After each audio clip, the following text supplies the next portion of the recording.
Bismillahirrahmanirrahim. Assalamualaikum warahmatullahi wabarakatuh.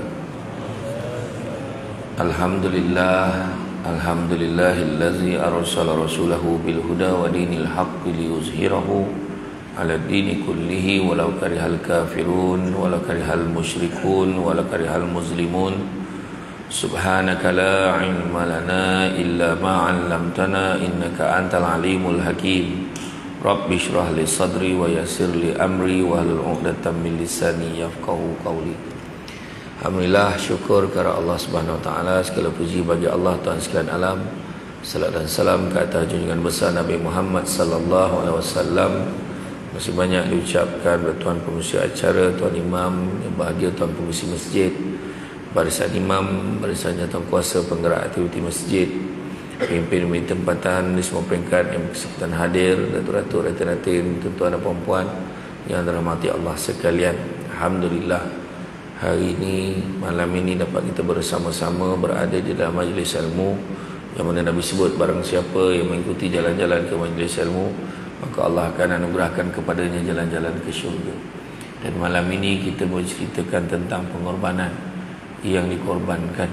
Yang itulah kan, macam tu, pengorbanan dan terkorban, macam itulah. Tak boleh terbalik, macam itulah kan.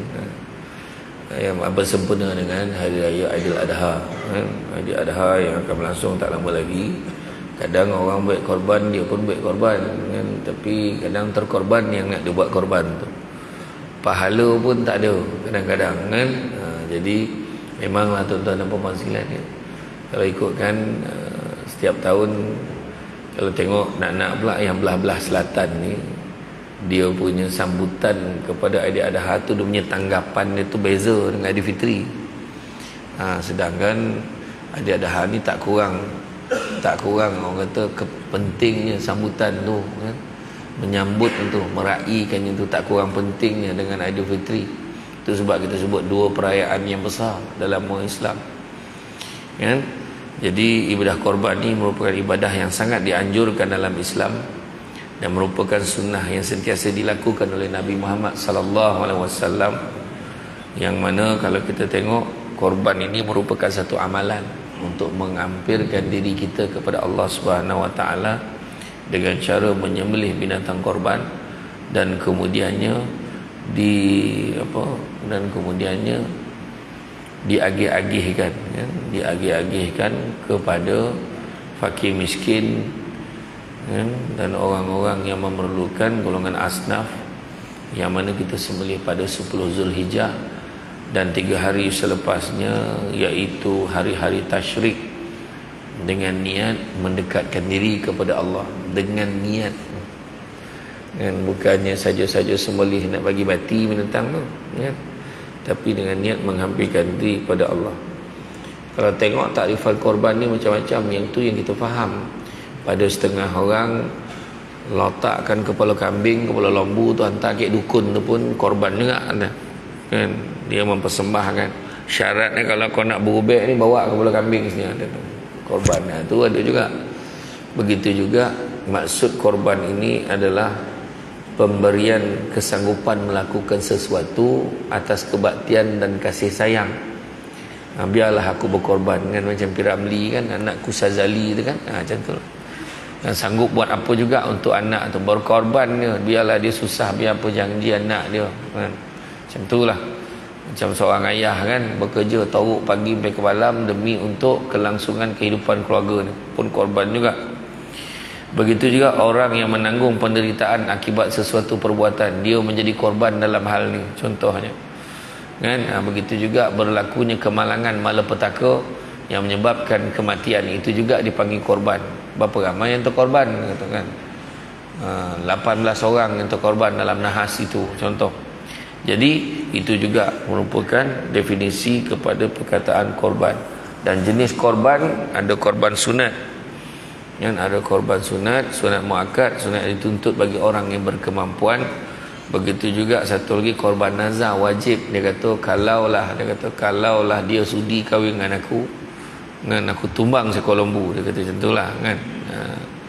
Aku dapat rizak, aku peksa, aku bagusnya, aku nak tumbang seekor lembu. Beza tuan-tuan dan puan sekalian, orang yang korban nazar ni atau korban jadi korban wajib, dia tak boleh makan. Dia boleh makan, tapi lembu yang dikorban tu tak boleh makan. Ya kan, ada yang mutabalik tak boleh makan, tak makan mati pula kan.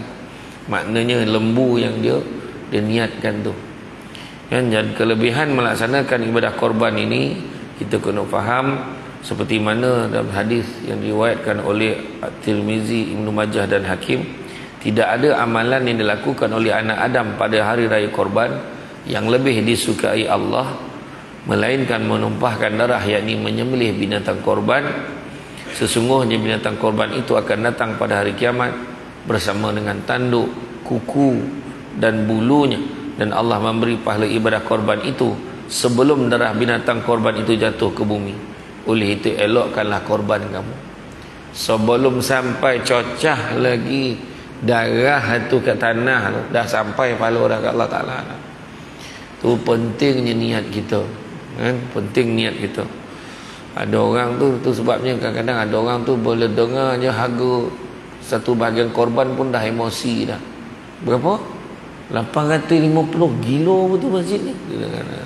Dah masjid tu gila korban kan. Kan satu bahagian 850.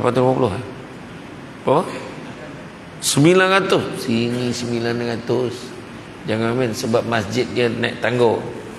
Dari bukit dia lain sikit 900. Betul lah tu.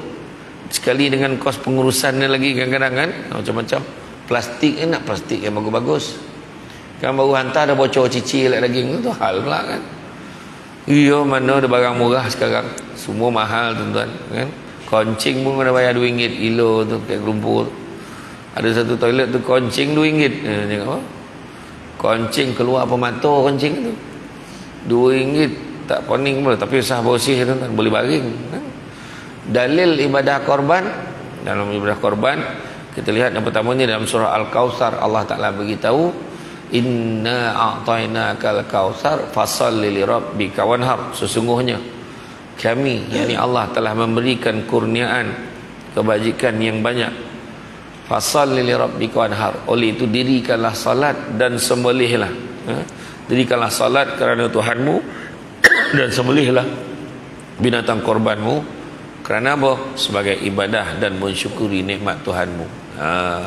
Salah satu tanda syukur kita join korban. Siapa yang belum daftar nama, sila daftar copek. Rugi kalau tak masuk. Kalau tak percaya, pergilah mana-mana masjid, tengok senarai nama orang yang masuk bahagian korban ni, kebanyakannya nama berulang tiap-tiap tahun. Bukannya orang baru sangat pun, orang yang sama tiap-tiap tahun. Dia masuk 3 ekor lah. Saya silap bertambah lagi, tambah lagi. Sebab apa? Sebab dia dah rasa dah kelazatan dia menginfakkan sebahagian pada harta dia di jalan Allah. Tak ada lah tuan-tuan.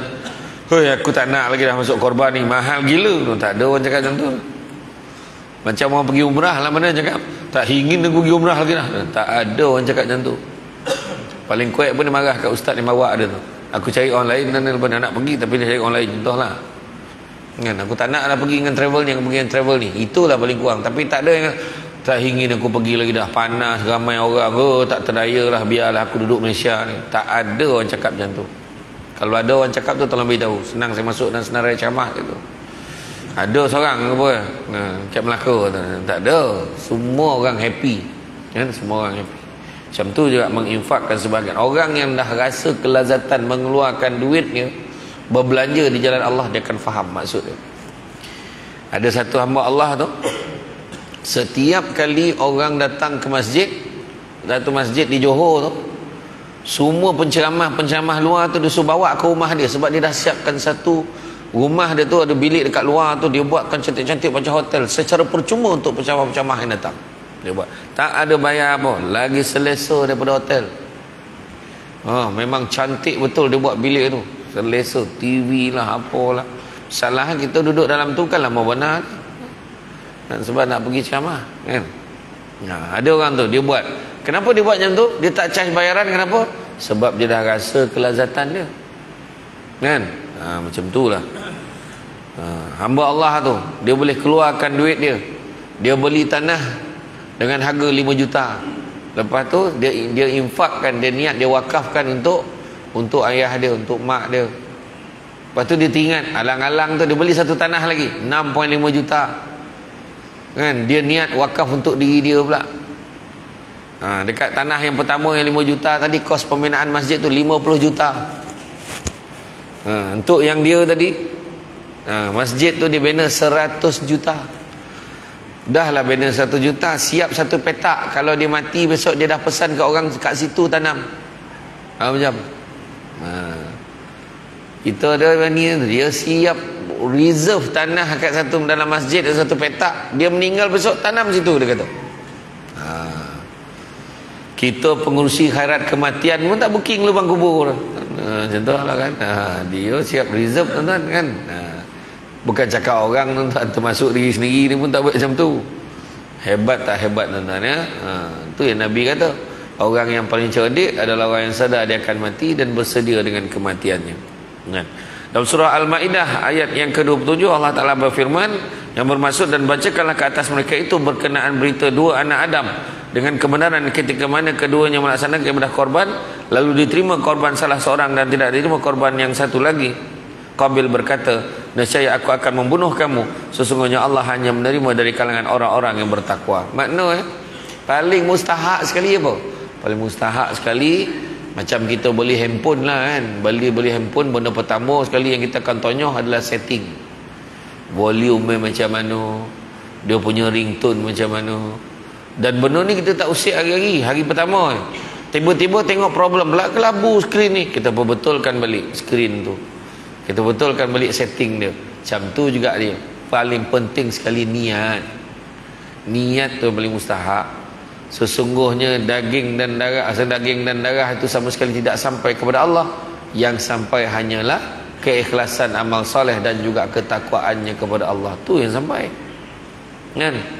Niat tak betul. Masuk bagian tu yang pengorbanan, yang terkorban tadi itulah dia. Kan? Kenapa? Apa tujuan kau masuk korban? Yalah, wah tiba-tiba kau masuk korban, yalah biarlah orang tahu siapa paling kaya kat taman ni. Siap puasa dengan imam, minta tolong satu perkara je. Imam lah jumpa dia, imam lu kan. Imam cakap dengan dia, terima kasih lah sampai sudi sumbangkan, sampaikan tuan sanggup sumbangkan sampai 4 ekor. Ayolah, see the leg lah dia kata. Tengok kaki lah dia kata. Macam lah. Cuma satu permintaan saya pada imam. Apa hal tu? Imam tanya. Kalau boleh sebelum sembahyang raya tu umum lah dulu siapa yang menyumbang tu. Dia minta pula tu umum kan. Ya. Kebanyakan orang cakap jangan umum. Cakap hamba Allah. Kan? Macam tu. Ada hamba Allah ni dah sumbang 4 ekor tuan-tuan. 4 ekor siapa dia tu? Jadi dia macam tu. Ini kena sebut nama dia dengan nombor IC kan. Kan?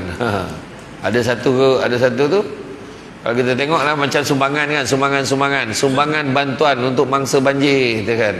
Kita pun tulis nama sumbangan.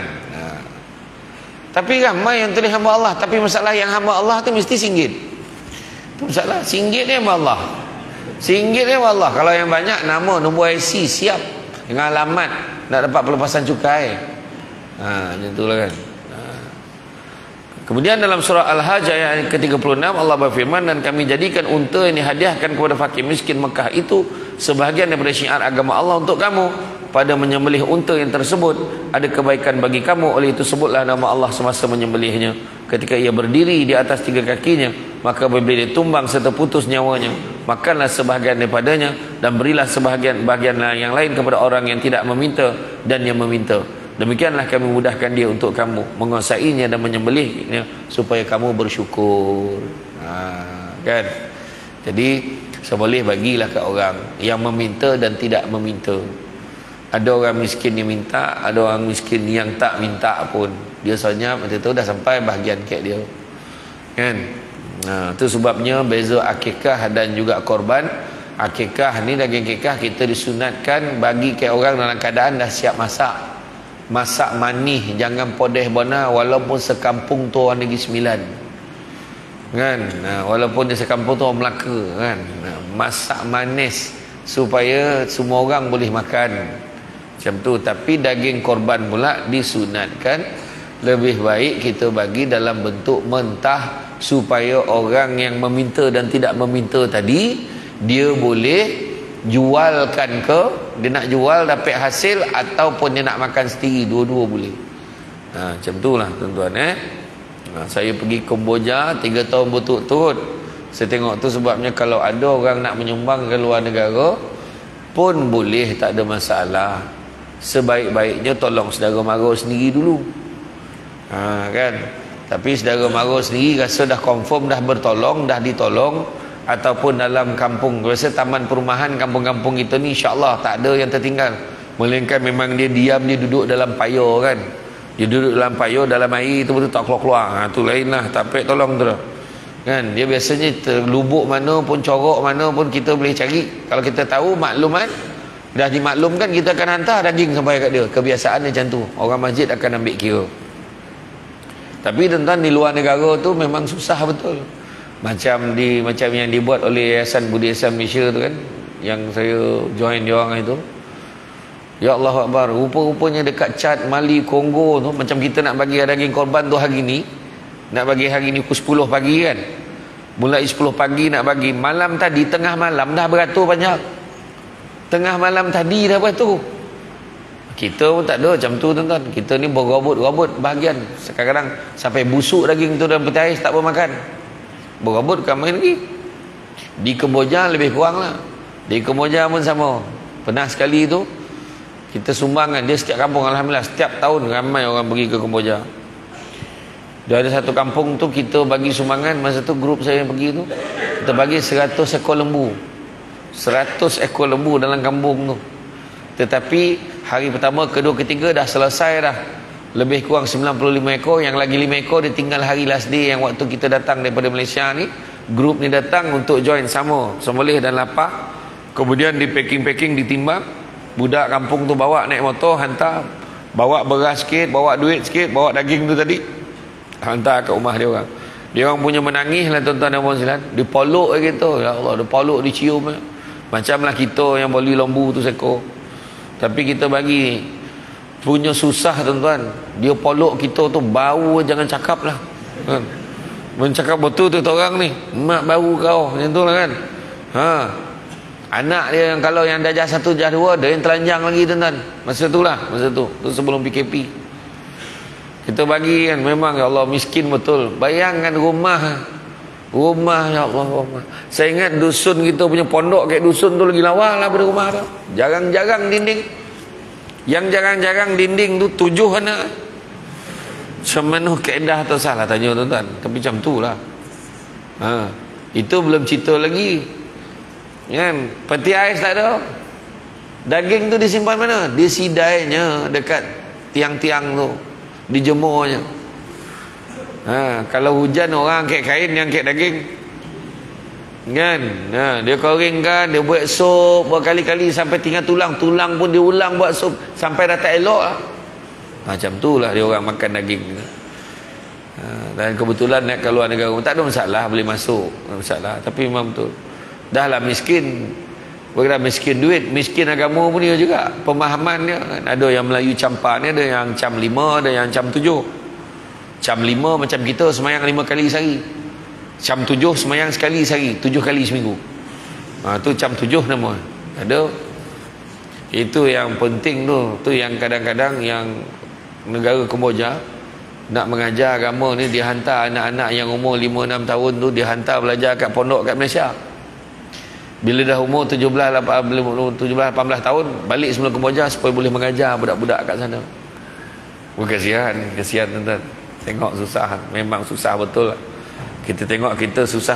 Kita dikatakanlah, kata kalau ikut mak saya tu kan, ikut orang-orang tua-tua yang pergi ke Kemboja ni, suasana Kemboja hari ni, kesusahan dia tu lebih kurang Malaysia tahun 60-an macam itulah. Itulah keadaan Kemboja hari ni. Jauh tinggal ya tuan-tuan ya. Jadi salah satu tanda supaya kamu bersyukur masuklah korban ya. Itu sebabnya kita tengok Imam Al-Ghazali kata 4 tanda syukur. Pertama terlihat pada lisan dia. Alhamdulillah, dia kata. Kedua, hatinya memperakui siapa yang memberi nikmat. Siapa bagi? Allah. Dia bukan cakap sebab dia kerja rajin dia dapat bonus. Tak, dia tahu bonus tu pun Allah bagi. Kalau Allah tak izinkan, tak ada bagi dah. Yang ketiga, tindak tanduk perbuatannya melambangkan kesyukurannya kepada Allah. Ibadah, join korban, sumbang, macam tu. Tuan-tuan kalau tak mampu masuk satu bahagian yang 900, tuan-tuan ambil seekor. Dia macam tu ya kaedah dia. Kan?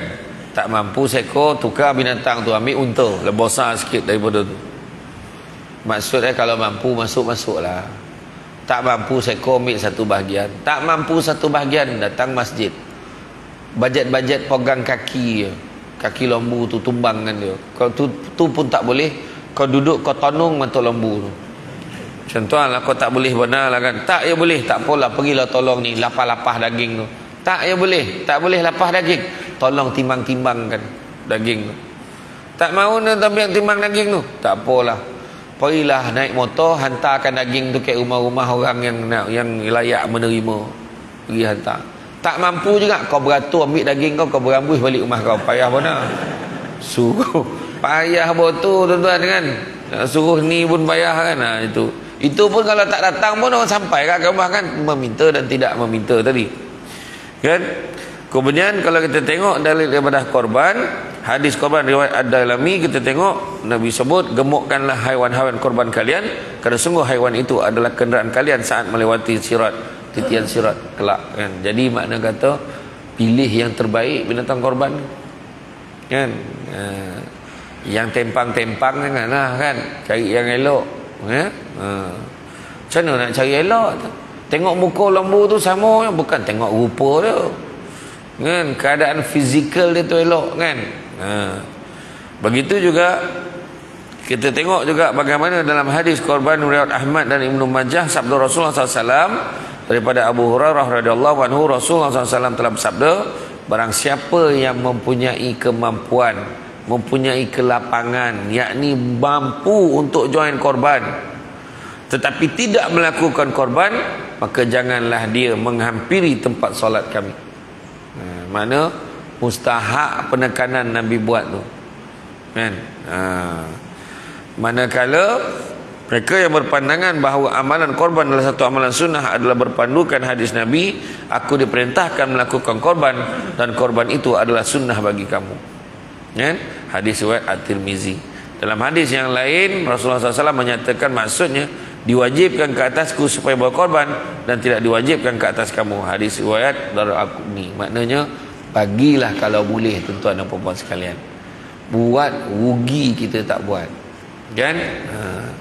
Maka ibadah korban ini adalah wajib ke atas diri Rasulullah SAW, akan tapi hanya dianggap sunnah atas umatnya.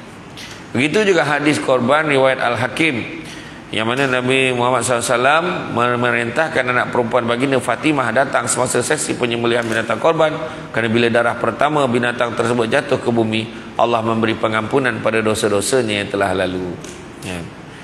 Begitu juga hadis riwayat Imam Ibnu Majah dari Zaid bin Arqam, dia berkata, para sahabat Rasulullah SAW bertanya, wahai Rasulullah, apakah yang ada pada korban itu? Rasulullah SAW menjawab dengan sabdanya, ia adalah sunnah bapa kamu Ibrahim. Mereka bertanya lagi, apa yang kami peroleh daripadanya wahai Rasulullah? Rasulullah menjawab, bagi setiap helai rambut ada kebajikannya. Mereka bertanya lagi, bagaimana dengan bulunya wahai Rasulullah? Rasulullah SAW menjawab, bagi setiap helai bulu ada kebajikannya. Jadi Nabi Ibrahim, tuan-tuan dan puan-puan sekalian, Nabi Ibrahim bila dapat mimpi untuk menyembelih anak dia, bukanlah satu perkara yang mudah. Kenapa mimpi itu datang ke Nabi Ibrahim? Kenapa itu dianggap sebagai satu ujian? Bukan sebab kena sembelih anak sendiri saja, tapi itu makluman semua, Nabi Ibrahim payah nak dapat anak. Berpuluh tahun dia dengan Siti Hajar tak dapat anak. Sekali dapat anak taklah duduk sekali, sebab Nabi Ibrahim kena merantau berdakwah keluar kan. Kemudian bila dapat menikmati kasih sayang dengan anak, bermanja-manja dengan anak bermanja dengan abah tiba-tiba dapatlah mimpi kena sembelih anak. Bukan senang tuan-tuan dan puan-puan sekalian, bukan senang kan. Jadi tapi Nabi Ibrahim ni ialah ini ujian lah, ujian Maka tanyalah pada Siti Hajar, apa pandangan kau wahai Siti Hajar? Aku dapat mimpi kau nak sembelih anak kita. Maka kata isterinya, wahai suamiku, kalaulah mimpimu itu tidak disertakan dengan perintah Allah, maka anggaplah ia sebagai mainan tidur. Tapi andai kata mimpimu itu disertakan dengan perintah Allah, maka laksanakanlah ia macam mau membuat. Steady tak steady bini macam tu kan? Abang mendapat seruan, abang kena pergi buat umrah ni, kena pergi bulan ni juga, dan abang pergi tak lama, dalam 10 hari aja. Apa pandanganmu wahai isteriku? Alah, pergi pula tu kan, macam tu lah ujian, macam tu lah kan. Tiba-tiba kan, abang dapat mimpi kau nak sembelih anak kita untuk korban. Apa pandangan kau? Agak-agak apa jawapan perempuan Melaka kan? Membuta atau tengah hari, membabitkan orang. Marah lelaki itu. Sebab mimpi kita dengan mimpi Nabi Ibrahim tak sama kan? Tak sama tuan-tuan. Macam tu juga Nabi Ibrahim tanya pula pada anak dia Ismail, wahai anak andaku Ismail, aku sesungguhnya telah mendapat mimpi untuk menyembelih kamu pada hari untuk korban nanti. Apa jawab Nabi Ismail? Wahai ayahandaku, kalau itulah perintah Allah, maka laksanakanlah ia, kerana sesungguhnya aku tergolong di kalangan orang-orang yang sabar. Apa macam? Cuba anak kita tuan-tuan. Halo, abah dapat mimpi ni, kau nak sembelih kau untuk raya korban. Apa pandangan kau lu? Macam ni lah abah. Abah sembelih lah ngah, daging lebih. Dia akan lapeh nyawa dia tuan-tuan. Kan? Tak sama tuan-tuan. Macam tu lah akhlak dia. Anak beranak ni, Nabi Ibrahim, Nabi Ismail merendah diri dengan Allah Ta'ala. Sanggup, kalau itulah perintah Allah, laksanakan. Apa yang berlaku pada ketika itu? Pada ketika itu, bising orang penduduk-penduduk persekitaran, bising. Gila Ibrahim ni, anak dia nak disembelih. Ini besok lama-lama masa mau kita pula disembelih ni. Orang mulalah bercakap-cakap apa. Macam tu juga masyarakat kita, buat benda baik pun bising. Tak payahlah, bagilah kat pusat penyembelihan tu, leceh kan. Ada kan macam tu. Tak payahlah, tak payah, tak anggapnya tak ada, hantar kat masjid lain. Macam tu, mungkin macam tu. Tuan-tuan, dekat sini setakat ni kita ada 3 ekor kan, 3 ekor. 3 ekor lembu, 3 ekor kambing. InsyaAllah kita target menjelang hari berlangsung besok, kita akan dapat dalam 20 ekor. InsyaAllah. Saya dengar nampak cara ni malam ni dah berebut seorang sekor. Sabar lu bertanam. Saya ceramah dekat masjid di Sungai Penchala, 35 ekor. Kan? Saya kata berapa hari siap ni? Sehari je. Mak ya. Memang tiap-tiap tahun macam tu. Ramai betul orang lah.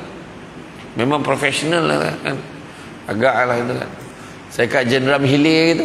Berapa ekor? 16 ekor. Siapa nak tambah lagi? Tak. Orang masjid kata tak nak, cukup. Kesanggupan dia 16 je.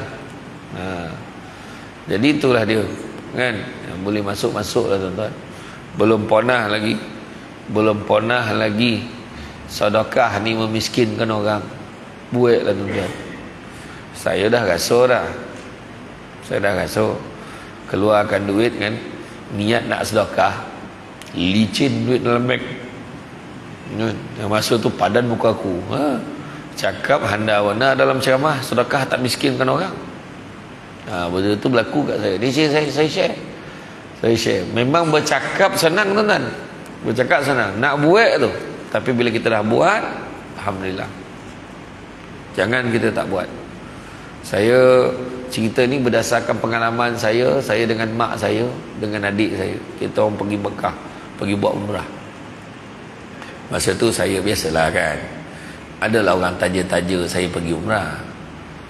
Orang ni, syarikat ni nak menaja saya ni sampai pukul 1 pagi nunggu kat Seremban. Nak tunggu saya balik ceramah Tang Kelumpur. Nak suruh saya sign agreement dengan dia tu, setuju kat kedai Tom Yum tu je tanya. Tolonglah pergi dengan kami, tolonglah. Saya pun setuju. Dahsyat masa tu bayaran jadi duta. Otak muka kat semua kan, otak. Masa tu saya dapat free 1 seat. Saya bawa adik saya seorang. Lepas tu mak saya pun nak pergi. Bayarkan tambang mak saya pergi sekali. Sebab mak saya masa tu pula sumbang, dia grup mengaji dia, grup marhaban dia, kongsi duit setiap bulan macam duit kutu tu lah, RM50, 100, kumpul berapa banyak nak bagi, kumpul sampai bulan 10, duit yang terkumpul taja orang kampung tu yang susah pergi umrah. Jadi mak saya kata, taja ni dah seorang, tapi siapa nak ikut dia? Mak saya tanya, takkan tak ada sesiapa ikut nak tolong jaga dia? Saya faham lah tu niat mak saya nak pergi tu. Saya bayarlah mak saya pergi. Tu yang kami bertiga pergi. Tapi memang mewah yang package saya pergi tu. Dahsyat. Seorang 2 katil. Seorang 2 katil lebar macam tu. Pusing-pusing tak jatuh, pusing-pusing tak jatuh, macam tu lah. Punya lebar kan. Adik saya 2 katil, saya 2 katil. Tapi yang paling teruk ni lah bulan 2 tahun lepas. Bulan 2 tahun lepas lah saya pergi. Kan masa tu baru lepas ada Covid kan. Pergi kan. Saya satu bilik seorang, 5 katil. Saya seorang. Kira memang kena tidur tu ikut lepas waktu semayang lah. Lepas subuh katilnya, lepas zuhur katilnya, lepas asar katilnya, macam tu lah kan. Pueh betul tu dah. Macam tu lah. Dia bila mewah sangat pun tak boleh tuan. Dia mewah sangat lah kan. Mulalah borek nak turun. Cuma ringkas cerita, saya dengan mak saya, dengan adik saya, kita makan tengah hari dekat Hotel Movenpick dekat Madinah. Lepas makan tengah hari, lepas tu waktu break tu dah makan relax kat luar, mak rasanya tiba-tiba tak macam mana, bukan kata saya apa, tiba-tiba saya tergerak hati, saya cakap dengan mak, rasa nak sponsor lah family kita, mana yang susah-susah tu nak bawa pergi umrah, nak sponsor dia pergi. Mak cakap, kau jangan main-main ni Madinah ni, kau cakap kau kena break tau. Yalah, cakap nak break lah ni, cakap. Akhirnya tahun 2019 barulah dapat kira masa yang saya berniat tu 2017. Masa 2019 kira 5 boleh orang tu. 5 boleh tu. 5 boleh monung, 2 yang monung. Pertama saya, kedua buku account tu. Monung tuan-tuan, padan muka kau. Todonglah setan tu bisik, padan muka kau. Kau cakap ceramah kau cakap sedekah tak pernah memiskinkan orang. Apa kau tengok account kau? Gilek apa tak ada. Monong tuan-tuan. Tapi masa tu lantak lah Dulu kan kena pergi bank, kena sign, bukan transfer online sekarang sana-sana. Pergi keluar kan, lantak lah pergi. Tapi bila sampai dekat KLIA, sebab bila ambil package 15 orang ni, saya tak boleh ambil package yang biasa-biasa. Kau nak ambil yang okey. Ni saya posan ni, siapa nak tajuk mak ayah pergi umrah, nak sponsor, bagilah package yang okey. Ni kau bagi yang paling murah. Acik tu sampai ke Mekah, dia tanya apa? Mekah mana? Pun dia tak nampak Masjidil Haram. Mekah mana? Mekah. Ni Mekah lah ni makcik. Punya jauh lah. Daripada subuh keluar, isyak kamu balik. Memang tak sanggup dia balik. Jalan jauh. Ada macam tu. Jadi saya bagilah package yang okey, 9,000 lebih seorang. 9,800. Jangan dijumlahkan. Macam tu lah. Tapi bila sampai di KLIA, tengok semua pakai kain ihram kan. Masa tu separuh perasaan duit habis itu hilang. Separuh tau, mana separuh lagi ada. Baru separuh je hilang. Tapi bila sampai je di Jeddah, sampai je di Tanah Suci, bila dengar mutawif ni bagi taklimat dalam bas, saya nampak semua menangis, mengalir air mata. Ada yang tak pernah naik kapal terbang, naik terbang kali pertama tawif pergi Mekah. Bayangkan bila nampak dia menangis tu tuan-tuan, hilang tawif dah pasal duit habis tu. Tak ada perasaan apa, dah okey. Tiba-tiba 4 hari lepas tu, siapa nak pergi Taif kena bayar 160 rial seorang. Mula berdarah balik hati saya tuan-tuan. Sebab bila tanya dia orang, tak apalah, lain kali je lah. Saya tahu sebab dia orang tak ada kemampuan nak bayar. Jadi saya bayarkan jugalah, biar dia rasa pergi Taif. Pergilah Taif. Tapi betul demi Allah ni, kat masjid saya sebut ni tuan-tuan, sampai di Malaysia tak sampai pun 3 bulan Allah ganti balik duit saya. Saya pun tak tahu pada mana datang. Iyalah, tahulah ceramah ko kan, orang suruh buat review ko, buat program-program tu ada lah kan. Tapi tak sangka tuan-tuan, 3 bulan Allah bayar balik. Masa tu tak ada lah cakap bujur balik modal, tak tuan. Masa tu saya cakap kat hati saya, siapa lagi aku nak tolong bawa pergi umrah lepas ni, ya Allah. Tolong jangan angkat tangan. Ya, ni contoh. Kan. Dan ini cerita 2019. Lepas tu Covid kan. Dan untuk makluman tuan-tuan dan puan-puan sekalian, hari tu bulan 2, alhamdulillah saya pergi umrah sekali lagi. Iaitu bulan 2 gitu, saya pergi dengan 45 orang ahli keluarga saya. Tu buat saya kata. Kan? Kebanyakannya tu sponsor. Percayalah tuan-tuan dan puan-puan sekalian, kalau rasa kepala poning tuan-tuan, sedekah. Rasa-rasa banyak masalah hidup kan, sedekah, masuk korban. Betul. Tak ada masalah dah, masuklah. Berkira gila 800 mahal lah kan. 900 lagi gila. 900 tak payahlah kata kan. Kita berkira dengan Allah. Kalau kita kata mahal, Astro full package. Kau tengok bola kadang-kadang channel tu, kau bayar 250-220 ringgit sebulan. Kadang-kadang kau tak tengok pun. Kalau kau bayar 6 bulan ni 220, kita ambil 200 lah kali 6, 1,200. Lebih pula 300 duit banyak kat masjid. Apa masalah? Top up internet macam nak mati, macam gila babi dah tak ada internet. Jap top up. Nak tengok drama, jom tonton Perempuan Itu. Tengok drama tu kan. Banyak lelaki yang jahat, asal curang kan lelaki. Yo. Kan? Macamlah lelaki ni tak ada perasaan. Imam ni semua lelaki ya. Kan? Iya tuan-tuan, tak baik betul. Tak lama tu saya cakap, kalau Kak Irma Fatimah tu buat drama tu, Perempuan Itu, kau tunggu sampai suruh buat satu drama Lelaki Itu. Macam tu lah. Agak lah kan? Macam tu lah tuan-tuan ya? Sedekah lah, jangan risau. Dan sembelih kan, kalau kita nak tengok bila kita hukum hakam dah korban ni, sembelih lah pada tarikhnya. Senang macam ni lah, sebab banyak lah lembu kita nak sembelih, kita start daripada sekarang. Senang, tak adalah kelang kabut pagi raya tu. Jangan kau baik panggil macam tu ya. Mestilah dilaksanakan pada hari raya haji 10 Zulhijjah atau sepanjang hari tasyrik 11, 12, 13 Zulhijjah kan. Buat tuan-tuan. Kalau kita semayang sunat, kalau kita bezakan Aidilfitri dengan Aidiladha, kalau Aidilfitri kita disunatkan makan sikit pagi sebelum pergi semayang raya. Jamah dulu, nak bezakan pagi Aidilfitri dengan pagi Ramadan. Tu jamah sikit. Kalau ikut sunnah 3 biji buah tamar. Tetapi bila Aidiladha kita disunatkan jangan makan apa-apa pagi tu. Sampailah kita sembahyang hari raya, dan lepas tu lepas dengar khutbah makanlah. Tu sebab imam tidak digalakkan baca ayat perpanjang pun lah. Pakai raya dia ada hal. Dia bantai lah baca kan. Imam ni aduh, Eden baru nak ikut sunnah ni dibantai baca ayat panjang, lupa pula tu. Dah lupa diulang lah balik tu lah. Kan macam tu kan, lupa lah tu kan. Tak adalah kan, insyaAllah imam pun tahu. Imam dia baca surah panjang pun biasa copek, bukan macam kita mengangkat ain atas ain bawah ain depan tak ada kan. Imam kita semua hafaz Quran lancar kan. Kita baca Yasin, tiba-tiba iza arada sya'na ayakula lahu kun fayakun.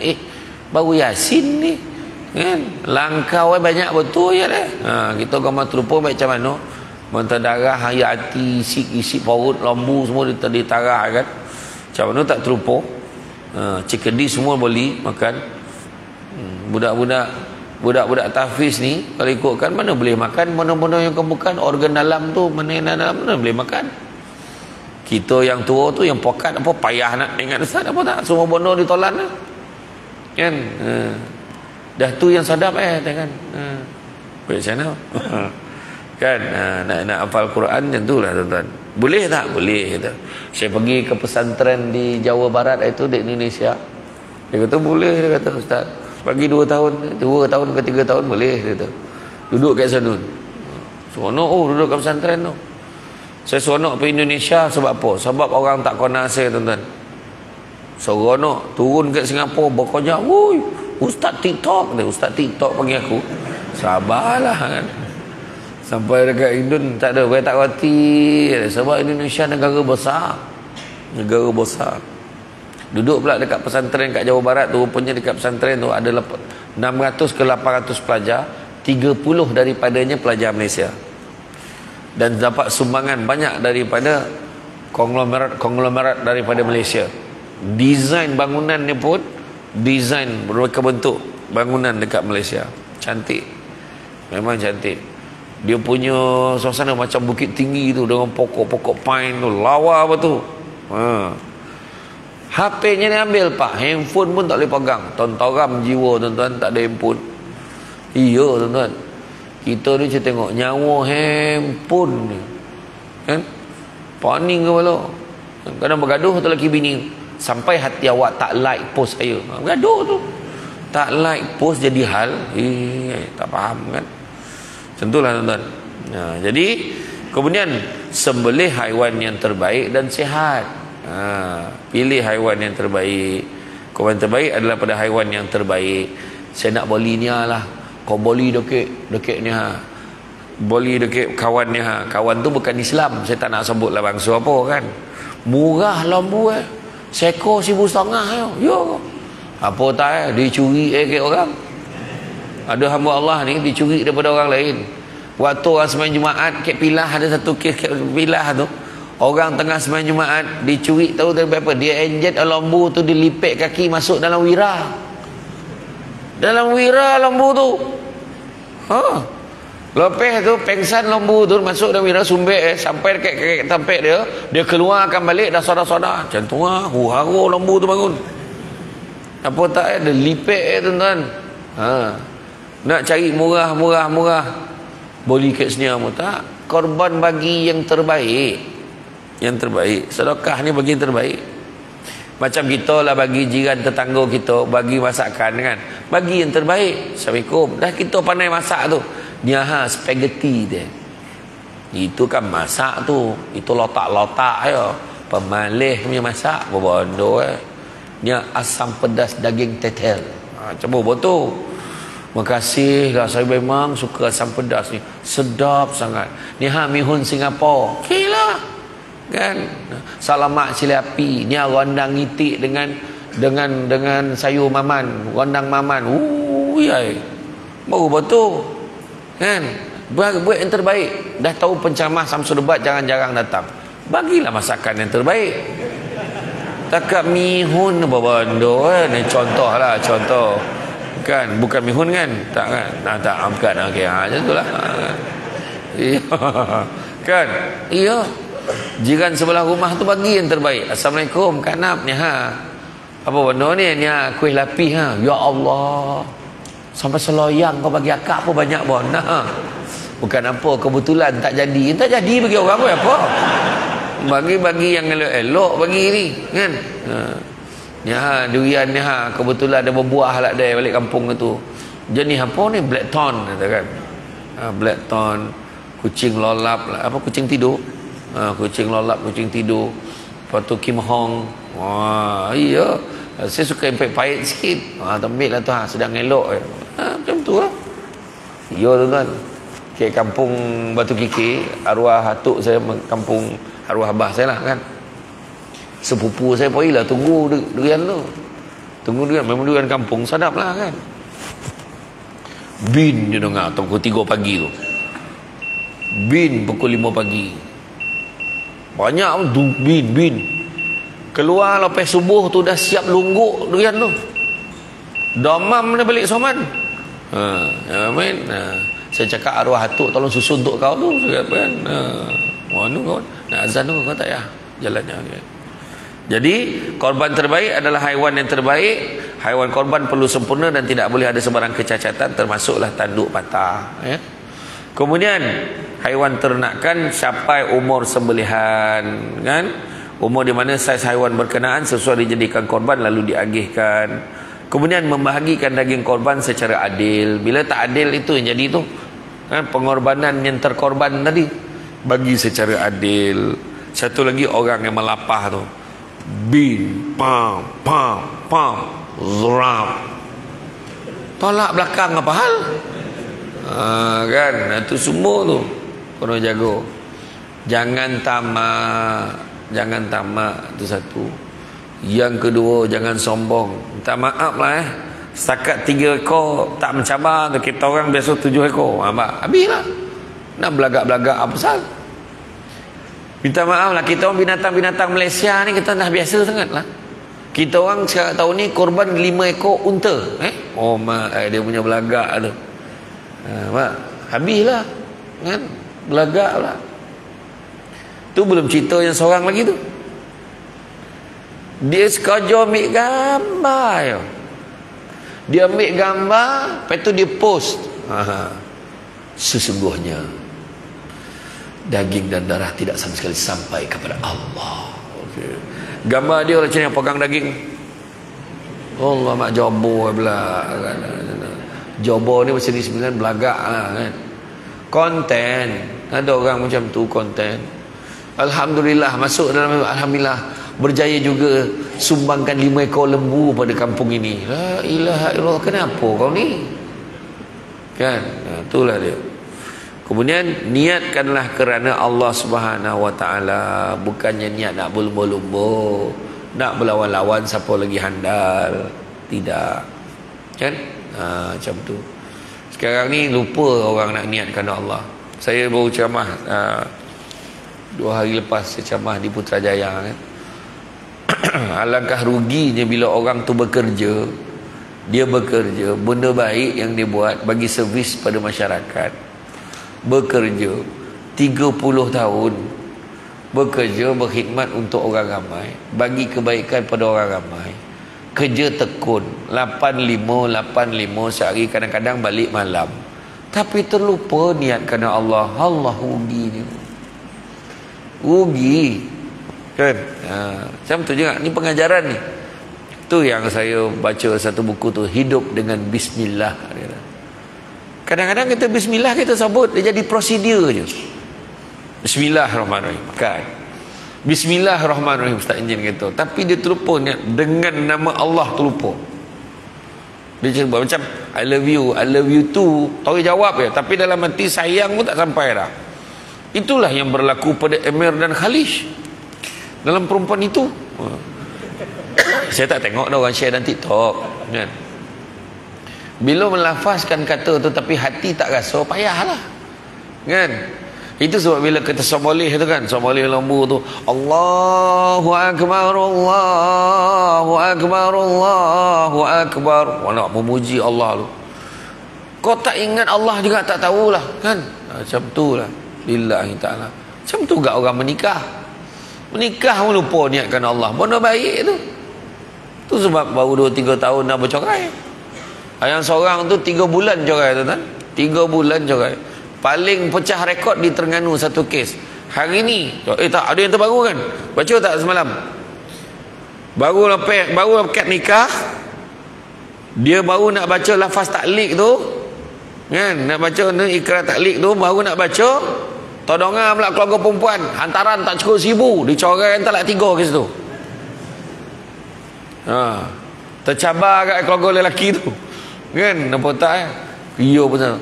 Dia punya mas kahwin RM22,222.22. Hantaran enggak ini heboh kat orang tu, hantaran tak cukup 1,000 tu. Langsung ni corai kawan tu, talak 3 tau. Ya susah betul tuan. Nak cakap apa? Niat kerana apa? Niat kerana Allah. Kenapa kau nak kahwin? Imam tanya imam yang nikahkan orang, dia tahulah kenapa kau nak kahwin. Kek Seremban banyak interview kan.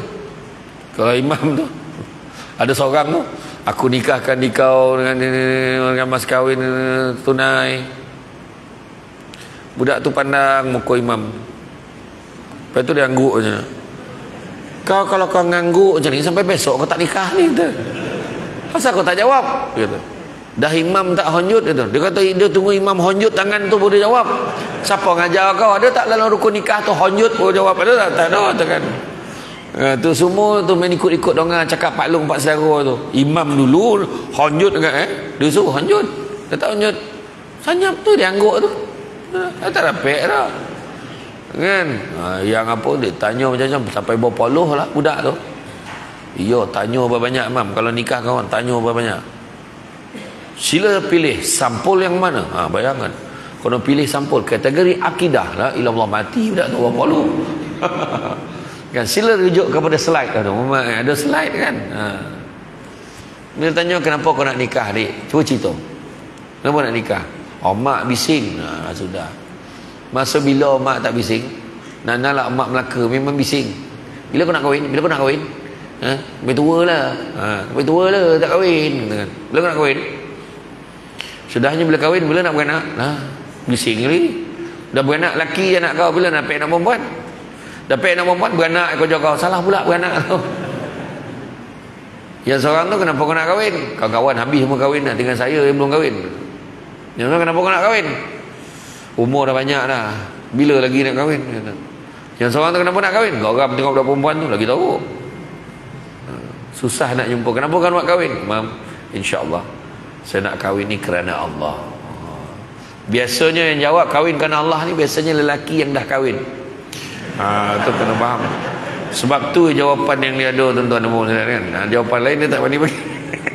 Tapi tu boleh cubalah, lepeh tak lepeh saya tak tahu dah ya. Ini contohlah kan.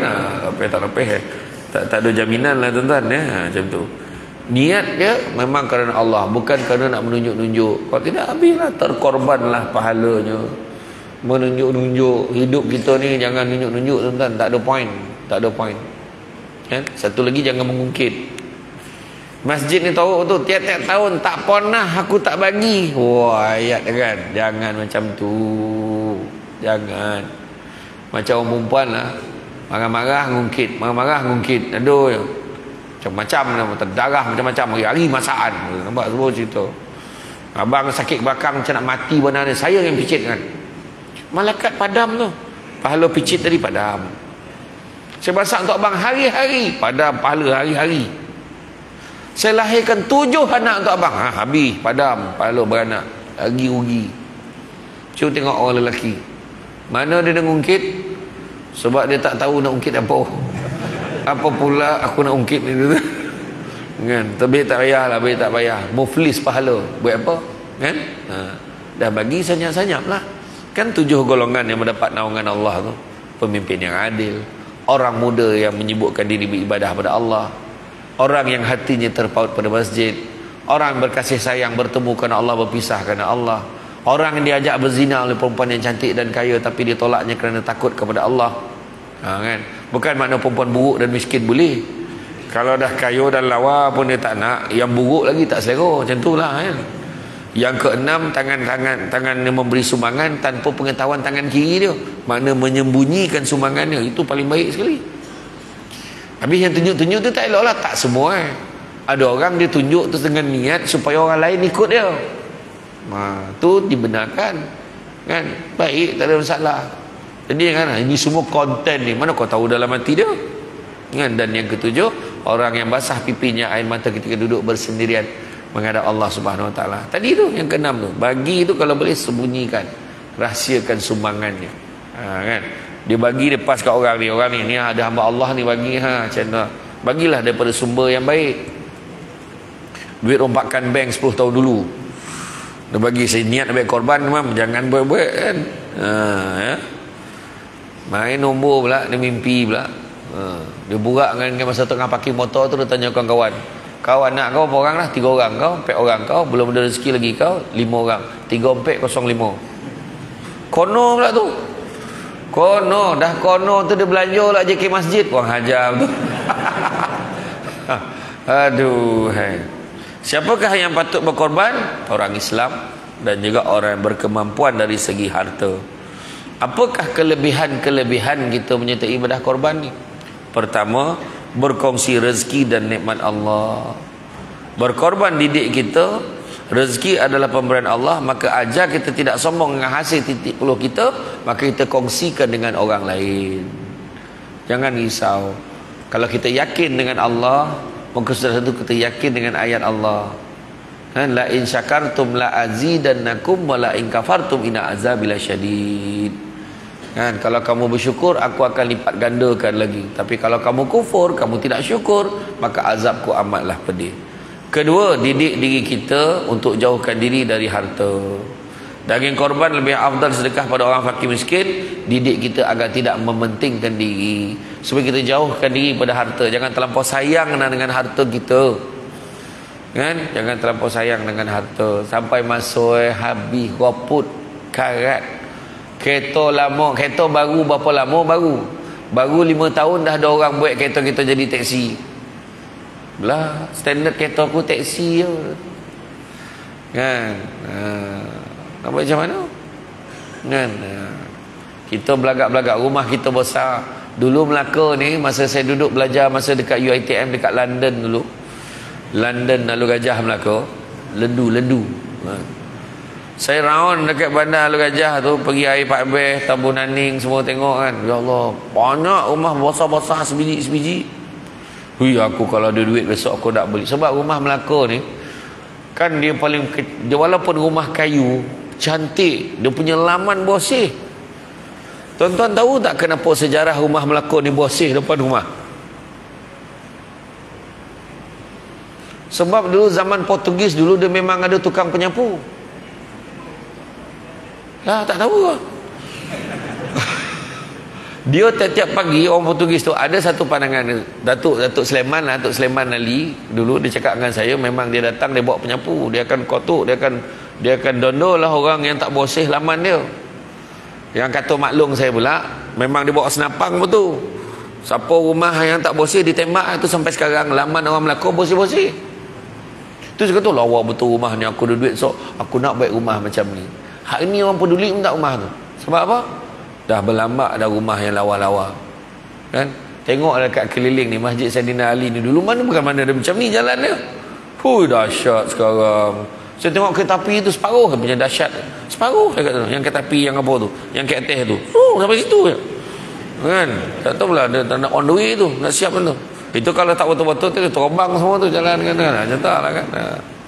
Tak, zaman berubah, kan? Kita rasa handal, kan ada lagi handal, kan? Pangkat kita tak salah, hebat mana pun kita sementara. Dia nombor 1 kat pejabat tu, tiba-tiba kat ujung tiang tu dah pencen. Dia apa? Kan, sampai masuk pencen. Saya dulu pun pengarah undang-undang, legal advisor, no. I'm a qualified lawyer, you know. Sampai masuk dekat pesara, tunjuk kat hotel dapat 10% discount. Dia apa? Sampai masuk, kan? Tu dia. Kemudian yang ketiga, dapat menguji iman dan mental orang yang berkorban. Kan? Ada syarat sah yang perlu dipenuhi, bermula dengan pemilihan haiwan, proses sembelihan dan juga agihan daging. Ya, tu orang tua dulu apa? Kalau lihat benar lembu tu nak tumbang, kan, mengelupur-ngelupur dia, macam itulah sifat tuan dia tu. Yang lama letak kek lembu tu. Ya. Ada satu kek mantin, lembu tu melompet punya tinggi pagar tu. Hilang. Bayangkan punya keazaman tu. Sebab kita sembelih binatang korban ni jangan roket-roket dengan binatang lain. Kalau kita tengok Nabi nak sembelih unta, dia tariknya unta tu, sekor yang nak sembelih tu bawa jauh daripada tu.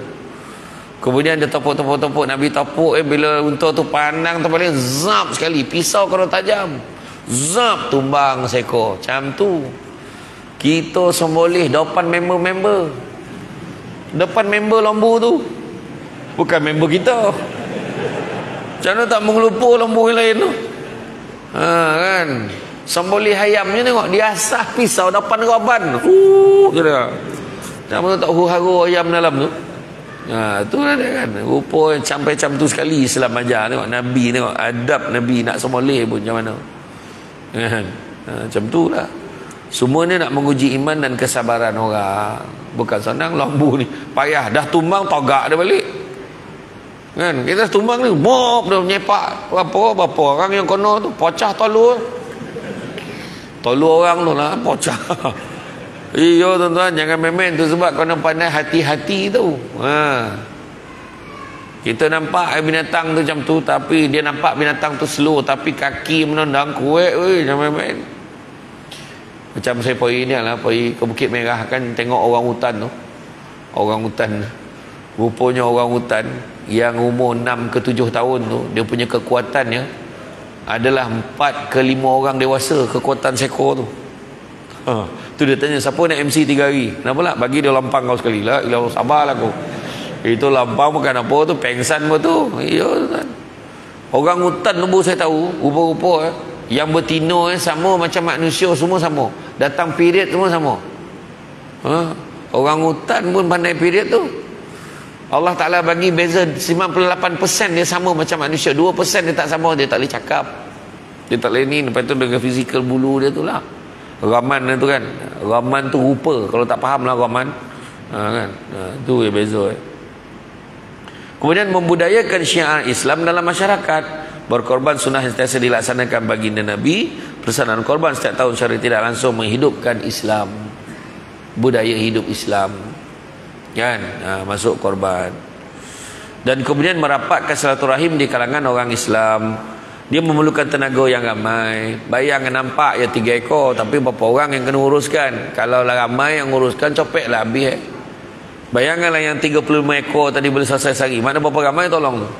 Dia fikir, kan?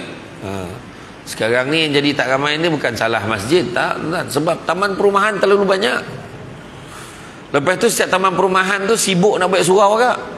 Dia tak nak pergi masjid, tak, surau kita pun kena ada, dia kata. Buat agak surau. Sudah surau lagi banyak ada masjid, dia punya lembu dia lagi banyak, kan? Macam masyarakat sekarang lah, satu taman perumahan kalau boleh nak sekolah ke situ. Hari ni tuan-tuan tak nampak, tuan-tuan. Hari ni satu taman tu ada sekolah, kita tak nampak hari ni. Tuan-tuan tunggu 3-4 generasi lagi. 3-4 generasi lagi semua pindah keluar pergi pakan, semua pergi kerja, tak duduk situ, tak ada budak dah. Sudah cikgu lagi ramai daripada budak. Itu yang berlaku di banyak negeri sekarang ni. Di Johor pun ada satu sekolah, cikgu 15 orang, budak 7 orang. Bawa rabut nak ngajar budak tu. Ngajar apa? SKM, sekolah kekurangan murid. Benda tu akan berlaku kat negara itu sebab sikit-sikit balik sekolah. Dengan ini saya meluluskan peruntukan sebanyak 18 juta untuk pembinaan sekolah ni. Orang pun tepuk tangan. Ya, dulu mana ada, dulu sekolah semua je jauh. Saya duduk kat Kampung Pancu, mak saya tu sekolah kat Paroi. Tu sebab kita dulu ada skill naik bas. Kita naik bas tahu nak tekan loceng bila. Kan, kalau copek tekan loceng awal nak turun jauh nampak. Kau lambat tekan terlajak kan, ya Allah jauh kan. Budak sekarang mana tahu tekan loceng naik bas, kan? Mana tahu, tuan-tuan. Kita dulu, zaman kita dulu nak tahan bas macam mana? Tak nak, bukan tu bas tu. Masa zaman Pat Hap Thailand dulu, kan ada loceng lagi masa tu. Sampai, tuan-tuan, saya dulu naik bas, saya pergi main takraw mungkin. Kalau dia tournament naik bas saya pergi. Dulu lah. Masa tu lah baru aku tahu polik-polik nama tompek ni. UITMA masa main takraw. UITMA lawan Pokok Mangga B. Apalah Pokok Mangga nama tompek ni? Macam tu lah. Aduh. Dulu kan. Alhamdulillah lah, tuan-tuan. Seronok saya duduk melakon makan sadap. Saja bagi Hindu, kejap ni nak makan ni. Kan? Silaturahim jiran tetangga, ahli karyah dan jurang antara mereka yang berkemampuan. Jadi tuan-tuan dan puan-puan rahmati Allah sekalian, maka dalam bab korban ini, tuan-tuan, kita kena apa? Kita kena ingat, sesungguhnya daging dan darah sama sekali tak sampai kepada Allah. Yang sampai hanyalah amal soleh, keikhlasan kita dan ketakwaan kepada Allah. Penting yang balik pada niat. Elakkan diri kita, rosakkan ibadah korban kita tu dengan beberapa perkara. Pertama, tamak. Nak ambil. Minta boleh minta, tuan-tuan. Cakap dengan imam elok-elok, "Mam, kalau boleh imam, saya nak bona lah hati lembu tu. Kalau boleh nak paut tu, boleh tak mam masingkan sikit untuk saya? InsyaAllah tengoklah nanti. Kalau ada rezeki adalah." Macam tu kan. Sekali tak dapat, sebulan tak datang masjid. Kau cik hati dengan imam, la ilaha illallah, sabarlah aku kan. Jangan macam tu. Kalau dapat, tak dapat pun tak apa. Macam tu, ya. Begitu juga kan. Yang kedua, jangan berpura-pura sibuk dengan konten, nak tunjuk kita paling beriman sekali, kan. Nak tunjuk kita lah yang paling yo sekali lah korban ni. Kalau boleh elakkan, jangan terbabit dengan benda boleh merosakkan pahala korban kita. Dan begitu juga jangan kita berlumba-lumba nak tengok siapa lagi handal, tak perlu. Buat tu sebab kerana syiar, kita nak sebarkan syiar. Kan itu orang cakap ini semua kan tidak menghormati hak asasi, dia kata. Dia tak tahu cara kita menyembelih lembu tu pun semua teknikal dia lebih sopan daripada orang yang menyembelih dekat tempat slaughterhouse tu. Kan? Iya tuan-tuan. Kan? Itu sebabnya kita masa saya kerja PBT dulu, saya jadi pengarah undang, kita tarik berapa banyak lesen sembelih ayam tu. Sebab apa? Kita sembelih ayam tu, kita bagi lesen tu, kita bagi sijil penyembelihan ayam tu setelah dia hantar kursus teknik dia macam mana. Bayangkan pukul 5 pagi ayam sampai 5 pagi sampai pukul 6, kau boleh sembelih 2000 ekor ayam. Kau baik macam mana? So bila kita kira sembelih tu, memang ini tak ada kaedah ni dah. Memang dia belasah ni, seram, memang di kungfu betul. Kita tarik balik. Ya, sebab penting tuan-tuan, penting. Ya? Bukan nak ngajar. Dan satu lagi yang paling mustahak, perbetulkan niat. InsyaAllah kebanyakan orang yang menyertai ibadah korban tak ada dah nak kerja faedah dunia. Betul ke tak? Cuba fikir balik. Apa faedah dunia nampak? Kita menyertai ibadah korban tak ada faedah dunia. Mana faedah dunia? Cuba cakapkan saya. Kecuali yang tadilah, yang glamour, nak glamour tadi kan. Tapi orang yang masuk korban, insya-Allah untuk akhirat. Melainkan orang yang bolo kobau, bolo lembu. Dia mungkin ada keuntungan, mungkin. Itu yang dia kena jaga diri dia betul-betul. Ini untuk korban ni sebagini. Di Limbang saya pergi hari itu, kobau lagi murah daripada lembu. Sebab lembu susah nak jumpa. Kobau lagi common dekat sana. Tu sebab dia letak tugu kobau kat roundabout itu. Jadi bila kita kerja manfaat akhirat, kita kerja untuk bukan dunia, sejajar dengan apa yang Allah Ta'ala sebut di dalam Al-Quran surah Asy-Syura ayat 20. Allah Ta'ala sebut barang siapa yang mengejar keberuntungan akhirat, nescaya kami akan tambahkan keberuntungannya itu. Maknanya apa? Dunia pun dapat insya-Allah. Namun barang siapa yang mengejar keberuntungan dunia, nescaya kami akan berikan sebahagian saja daripada keuntungan dunia itu, dan takkan ada satu bahagian pun untuknya di akhirat kelak. Mana kita nak? Kerja akhirat dunia pun dapat, kerja dunia dapat sikit, akhirat langsung tak dapat apa. Jadi itu besar ya. Jadi tuan-tuan dan puan-puan sekalian, saya faham dah tu. Cara tenungan yang tepat kat mata saya tu saya faham. Kalau dah contoh tak berkodip tu kan, macam tu.